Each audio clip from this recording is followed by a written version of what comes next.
నమస్కారం అండి. నమస్తే. మనం ఈరోజు దమ్మక్కపేట గ్రామం, మనుగూరు మండలం, భద్రాద్రి కొత్తగూడెం డిస్టిక్ గల గుండారపు శివగారు రైతు క్షేత్రంలో ఉన్నాం. ఇక్కడ మిర్చి పొలం వేశారంట. ఎన్ని ఎకరాలు వేసినారు? మనం సలార్ 344 అనే సీడ్ ఇచ్చినాం. రైతు మాటల్లో ఈ విత్తనం యొక్క విశిష్టత గురించి తెలుసుకుందాం. శివగారు, మీరు ఈ సీడ్ ఎలా అనిపిస్తుంది, ఏంటి దాని గురించి కొంచెం మా యొక్క రైతులకి తెలియపరచండి ఈ వీడియో ద్వారా. నమస్తే అండి. నా పేరు గుండారపు శివ, దమ్మక్కపేట గ్రామం, మనుగూరు మండలం, భద్రాద్రి కొత్తగూడెం డిస్టిక్. మేము గత 5-6 సంవత్సరాల నుంచి మిర్చి తోట వేస్తున్నాం. గతంలో వేరే రకాల విత్తనాలు వేసాము.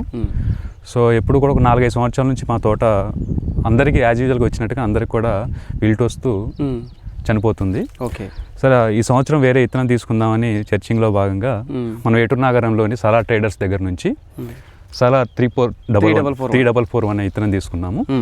ఎలా అనిపిస్తుందండి? జర్మినేషన్ ఎలా ఉంది మీకు? బాగుంది, జర్మినేషన్ కూడా బాగుంది. 100% వచ్చింది జర్మినేషన్ కూడా. ఓకే, మేము ఎక్కువ ఫెర్టిలైజర్స్ ఇవ్వకుండానే న్యాచురల్ గానే గ్రోత్ వచ్చింది, బాగా వచ్చింది. ఓకే, అండ్ ఆ నర్సరీ టైంలో కూడా మేము ఎక్కువ స్ప్రేయింగ్ ఏమి ఇవ్వకుండానే మంచి వెజిటేషన్ ఉంది. కాపు ఎలా ఉందండి?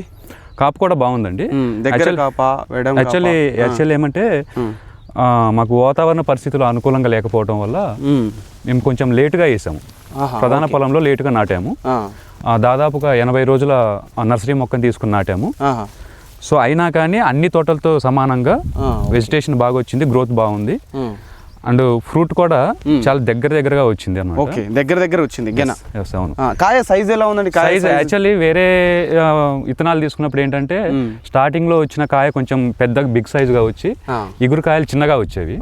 బట్ ఇందులో అట్లా కాకుండా యూనిఫామ్ సైజ్ ఉందన్నమాట. అంటే ఫస్ట్ ఏ సైజ్ అయితే ఉందో కాయ లాస్ట్ కి వచ్చిన కాయ కూడా సేమ్ సైజ్ మెయింటైన్ చేస్తుంది. ఓకే, చాలా బాగుంది. అండ్ కాయ కూడా చాలా క్వాలిటీ బాగుంది. బ్రాంచెస్ ఉన్నాయండి పక్కన? అంటే ఇప్పుడు ఒకటి పెడతాం కదా, బ్రాంచెస్ ఎలా వచ్చినాయి?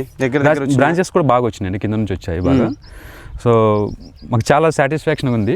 అంతేకాదు ఫస్ట్ విత్తనం తీసుకునేటప్పుడు సంకోచించారు కదా, అంటే ఇది కొత్త విత్తనం కదా, పెట్టుకోవడానికి ఇబ్బంది పడుతున్నాం. ఎందుకంటే మిర్చి అనేది ఒక కమర్షియల్ క్రాప్, మనం చాలా ఎక్కువ ఇన్వెస్ట్మెంట్ చేస్తాం. ఓకే, అలాంటప్పుడు ఫస్ట్ విత్తనం ఎంపికలోనే మనం జాగ్రత్త వహించాలి. ఓకే, కొత్త విత్తనం తీసుకున్న తర్వాత ఎంతో పెట్టుబడి పెడతాము. పెట్టుబడి పెట్టిన తర్వాత ఒకవేళ చేతికి పంటకు రాకపోతే అప్పుల పాలవుతున్న భయంతో కూడా మేము కొంచెం ఇబ్బంది అంటే ఆలోచించాము. ఇప్పుడు తీసుకున్నాక ఏమనిపిస్తుంది అండి? సలార్ 344 సీడ్ అంటే దీని పనితనం చూసినాక యాక్చువల్లీ ఏమనిపిస్తుంది? చుట్టుపక్కల మేము మాత్రమే సలార్ తీసుకున్నాం.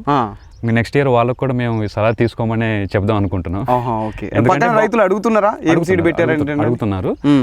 కాయ చాలా దగ్గరగా పడింది, అంటే కాయ కూడా మంచి సైజ్ వచ్చింది, మీరు ఏ విత్తనం తీసుకున్నారని చెప్పారు. మనం షాప్ అడ్రస్ కూడా చెప్పాము. వచ్చే సంవత్సరం ఖచ్చితంగా వాళ్ళు కూడా మాతో పాటు తీసుకుంటారు. అయితే శివగారు, మేము ఒక చిన్న విషయం అడుగుతున్నాం. అంటే తెగుళ్ళను తట్టుకునే కెపాసిటీ ఉంటుందని మేము ఇచ్చాం, వైరస్ టోలరెంట్ అని ఇచ్చాము. మీకేమనిపిస్తుంది? మీరు జెన్యూన్ టాక్ చెప్పండి రైతులకి. లాస్ట్ టైం అయితే మాకు అంత లాస్ట్ టైం అనే కాదు, 2-3 సంవత్సరాల నుంచి కూడా బొబ్బరి తెగులు బాగా వచ్చేదండి. బాగా ఆకు ముడత వచ్చేది.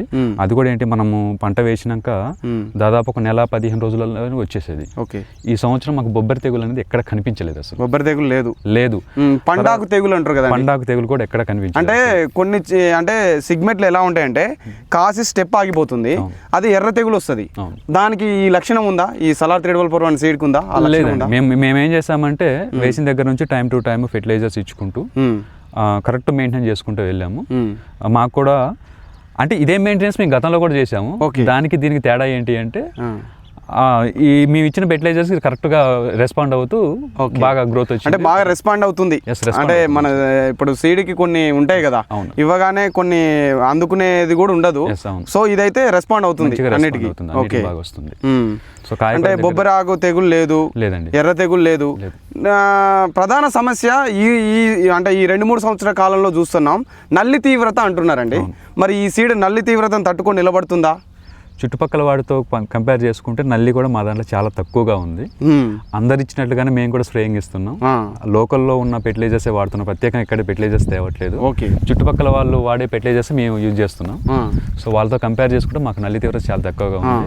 మీకు కనిపిస్తుంది పక్క పొలాలు కొంచెం నల్లి పడిపోయి ముదురాకు వచ్చినట్లు అనిపిస్తుంది. బట్ మాకు ఆ ఇగురిని మేము అలాగే మెయింటైన్ చేస్తాం. అంటే కింద ఎంత కాసినా కానీ పైన వెజిటేటింగ్ గ్రోత్ కానీ, ఫ్లవరింగ్ కానీ, కాయ కానీ అలానే ఉందంటారు. అలాగే ఉంది. అంటే నల్లిని కూడా తట్టుకొని నిలబడుతుంది. అవునండి. ఓకే, బాగుంది. థ్యాంక్ యూ అండి శివ గారు, Thank you, నమస్కారం, thank you so much. ధన్యవాదములు.